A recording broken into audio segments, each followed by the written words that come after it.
Welcome to the second mini lecture of Unit 2. In the first talk, I discussed how academic integrity is a major problem that undermines post-secondary credentials and can put people at risk. I noted that students violate academic integrity rules for lots of different reasons, and I suggested that authentic assessments can help by connecting to students' learning goals and their ethical beliefs. This video expands upon this thought. The important work of the late Australian Tracy Brtagg shows that many faculty in Australia were moving towards authentic assessments prior to the pandemic. I'd like to highlight a few things on this chart.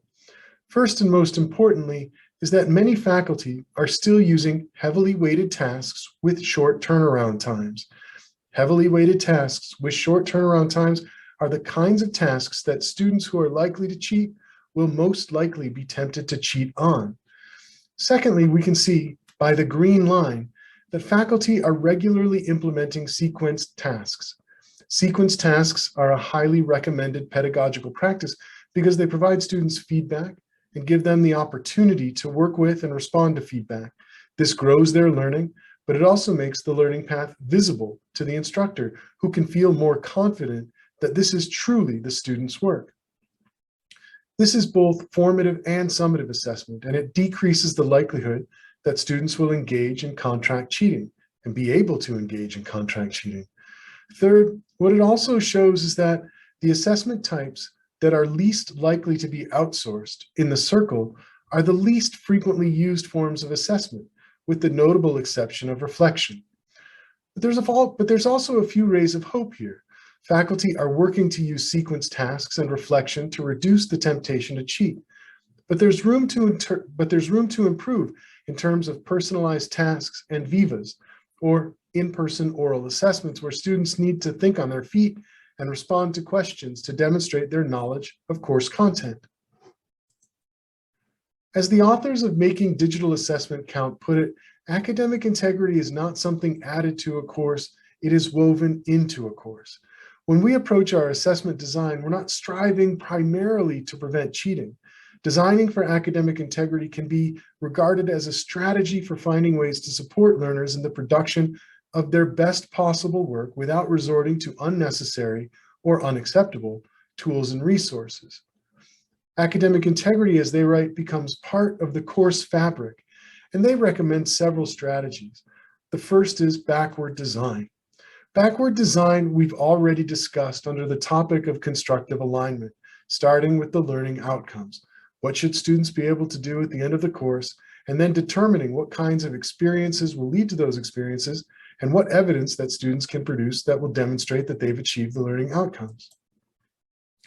Flexibility we've also talked about. Authentic assessments allow for competing solutions and a diversity of outcomes. We'll talk more about this in the next unit when we discuss universal design for learning principles. We've also talked about formative assessment, low-stakes quizzes, learning journals that invite student reflection, and multi-stage projects, the sequenced assessments we just discussed in the previous slide. And we also discussed in the opening the importance of collaboration and using collaborative activities that foster engagement, because those encourage students to act with integrity with other students. Applied learning is another form of engagement that minimizes cheating because it connects with the learner's desire for relevant, real-world activities that connect with their learning goals and motivations. Localization is the final element to consider. How can you localize your course? Localizations try to limit the course content to a local environment, like the local course, or to the local person. So reflection exercises and e-portfolios are great ways to localize a course to the student. James Skidmore from the University of Waterloo has some very good examples of localization. In one example, students take issue with a discussion forum and bring in additional resources from the course to defend their position. In another example, students connect with course material by looking at articles in a local, reputable news source and then analyzing it using theories from the course. It's worth spending some time with this resource and thinking about ways to localize your course. Now that we've defined authentic assessments and talked about how authentic assessments can be used to design a learning environment that supports academic integrity, It's time to move to Unit 3, where we discuss how authentic assessments can support varying forms of human diversity. Thank you.